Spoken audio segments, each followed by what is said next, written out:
Hey everybody, this is D Hunter, bringing another action figure review. Today, we're going to look at the McFarlane DC Multiverse Black and White Accent Blue Beetle. This is a McFarlane Toy Store exclusive. That's where I ordered it from, so let's take a look at the packaging. As you can see, this is part of the Gold Label collection. A Gold Label figure is simply a retailer exclusive. Whether it be Target or Walmart, this Gold Label is a McFarlane Toy Store exclusive. DC, Blue Beetle, Black and White Accent Edition, McFarlane Toys, limited to 3,000 pieces. This is the first black and white accent that is not a Big Bad Toy Store exclusive. Here's the front of the box, side, Blue Beetle, black and white accent, other side, pretty blank. At the back, here's Blue Beetle posed up, coming out of his Beetle ship. At the bottom, there's a barcode, if that helps anybody. This is one of McFarlane's deluxe figures. Remove the outer sleeve and expose the figure. So with no further ado, let's open him up. Alright, now that this figure out of the package, here he is with all the accessories laid out. We have a large display stand, a collector's card, a display stand for the collector's card, 4 alternate hands, totaling 6 interchangeable hands, and then his little Beetle grapnel launcher. Before we take a look at all that, let's talk about and check out the figure. So this is Blue Beetle. This is actually the second of 3 different characters who have been Blue Beetle. This is Ted Kord. He doesn't have any superheroes. He's very intelligent, he owns Kord Industries, and really does everything with gadgets and different devices. In some ways, kind of similar to Batman.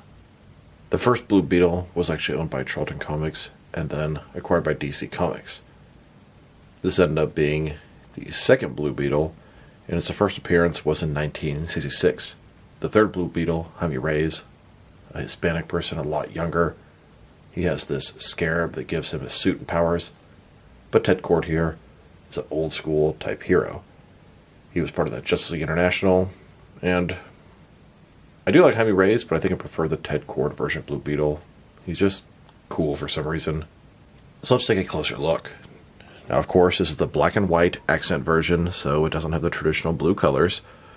His face here, it's got the big yellow bug eyes. It's kind of what I like about his costume. In some ways, he's kind of corny.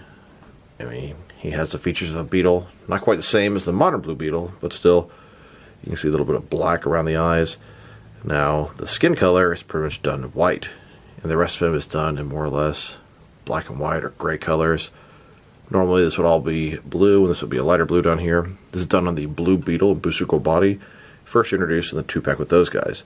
You can always tell with the prominent top abs that are knocked down at the bottom, and visually, I find that very sort of distracting. Double jointed elbows, double jointed knees. As a whole, it looks cool. Yeah, it's a decent variant, although I much prefer the traditional standard colored versions. And a closer look at his face and head sculpt. The sculpt is pretty good. I like the bug eyes. Paint job, a little bit weird, but I really do like the yellow.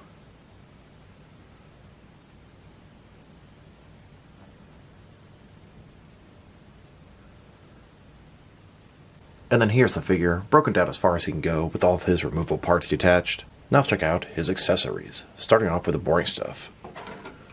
Here's his display stand. It's a little bit different than the regular figures. It's a large rectangle, says Blue Beetle. And then we have his collector's card. As you can see, it's an image of Blue Beetle done in the black and white accent. Blue Beetle, black and white accent version. On the back, we have a certificate of authenticity. This is number 746 out of 3,000.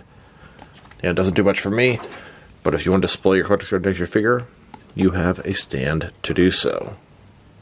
Now for his hands. He has a total of 6 of them, 3 left hands and 3 right hands. Here he is with his first pair of hands. His right hand is a fist, his left hand is a gripping hand with a trigger finger. Here's his second pair of hands. This is a pair of completely open hands. And his third pair of hands. His right hand is pointing with the index finger, and his left hand is sort of a default hand. Here's his grapnel launcher. As you can see, it's a sort of gun-looking thing. It's shooting out this sort of wire with a Beetle scarab at the top. Like I said, kind of reminds me of Batman in some ways.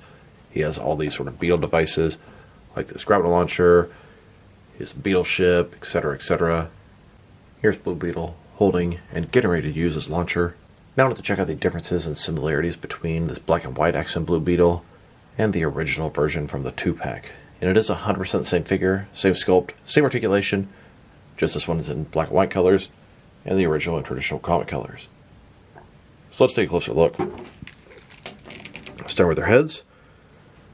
It's the exact same sculpt, they have the same smile, the same yellow bug eyes, the same sort of black Beetle design around the eyes, but then he has blue mask, peach skin, gray mask, white skin.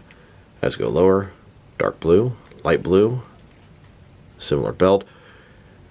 It's black and white, I guess with yellow accents. Only has 3 different sort of yellow pieces on it.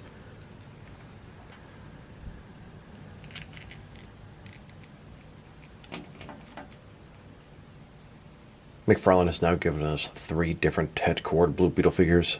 The one on the far left from the 2-pack, the new one in the black and white accent, and the one on the right was a Target exclusive single release. The one on the right, I think, has my favorite paint job. And he has a slightly different head sculpt from the original. You can see the different shape of the bug eyes. He doesn't have that same smile. This is my favorite Ted Cord Blue Beetle they've made. And then here are all the different McFarlane DC Multiverse figures that utilize the Blue Beetle Booster Gold body. They've used it a lot of times. We now have 1 more to add to the mix. And I am missing 1 figure with this body.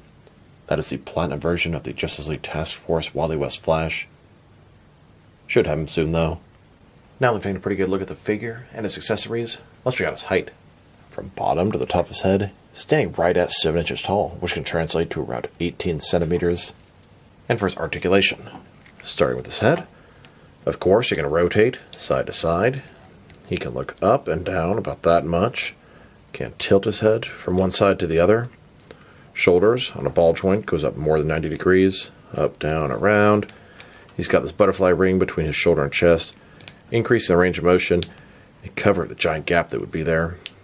Bicep cut, double jointed elbows, his wrist can rotate and it's hinged. Ball joint his torso, rotate around, forward and back, another one in his waist, rotate around, forward and back again. Between the two, pretty good range of motion in the torso area. Legs completely does the splits, McFarlane style hip joints, rotation. It's decent on him, not great but not bad. Legs go forward about that far, back not much. Double jointed knees, and his ankle. Forward and back, rotate, tilt, rock, and of course, toe articulation. Here's a look at all 3 versions of McFarlane's Ted Cord Blue Beetle. Here's a couple of my recreations of some of McFarlane's promotional material for this 2-pack. Here's Booster Gold taking a selfie. Both Booster and Blue Beetle are flexing in the picture. They love entertaining their fans, but as much as they goof off, they can jump into action at a moment's notice. Here's a Blue Beetle in the city streets, about to grapple up with his Beetle launcher. Here's the new Blue Beetle, pointing at the old Blue Beetle because of his inferior paint job. And here's both the Jaime Reyes and the Ted Cord Blue Beetle teamed up. Now let's check them out. Next to some other action figures, starting off with some of their Blue Beetle figures. Here are all 3 of McFarlane's Ted Cord Blue Beetle figures. And here he is, next to both versions of McFarlane's Jaime Reyes Blue Beetle. These are from the Blue Beetle movie. McFarlane also made a Ted Cord Blue Beetle in their Superpowers line. I also have a Jaime Reyes Blue Beetle from McFarlane's 3-inch Page Puncher line and Mattel's Brave and the Bold line. Here's a look at all the different McFarlane DC Multiverse black and white accent figures. We have Red Hood, Aquaman, Blue Beetle, Superman, The Flash, and the Joker.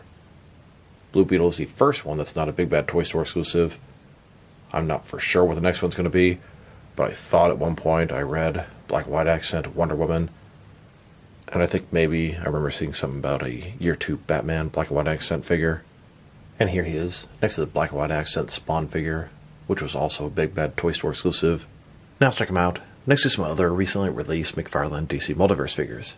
Here he is, next to the Justice League vs. Godzilla vs. Kong, King Kong vs. Batman 3-pack. Here's Blue Beetle, next to the most recent Batman wave, both the regular and Platinum Chase variants of the Noel Batman, the Silver Age Batman. We have the Batman vs. Spawn Batman, and all 3 versions of the Neo-Gothic Batman Beyond Batman. And here he is, next to another McFarlane Toy Store exclusive figure. This is the Brave Batman. Then, next to the Justice League Task Force wave, collective build Darkseid. Each of these 4 figures has a Platinum Chase variant. I have Flash, Superman, and Aquaman. I'm looking for 2 of the Platinum versions of Batman. I want to collect to build the Platinum Darkseid. If anybody out there has a lead on where I'm able to get a Platinum Batman for a reasonable price, or can possibly help me out, please drop me a line in the comments below. It is much appreciated.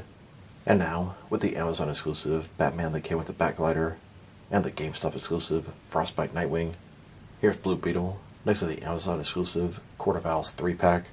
Then, next to a couple of recent Mega figures, the Planet Ron Red Swamp Thing, and the Zack Snyder's Justice League Armored Darkseid. This is one that came with a throne.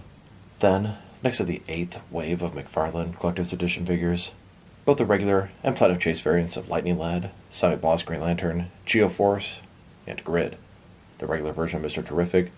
I actually have both versions of Chris Reeve Superman on the way. That gives me 11 out of the 12 figures this wave. I still need to get the Platinum version of Mr. Terrific. If anyone out there has a lead, let me know. I believe the EQL for him starts on the 27th. And now, with the Batman vs. Superman wave, both versions of the Nightmare Batman, both versions of Superman, Doomsday, Wonder Woman, and all 3 versions of the Armored Batfleck. And finally, next to the 3rd digital wave, Earth 2 Robin, Speed Force Flash, and both versions of the Silver Age Joker. Now let's check him out, next to some action figures from different various companies, so we can see how he fits in, both scale and style-wise, in case you want to know which lines you can mix him with.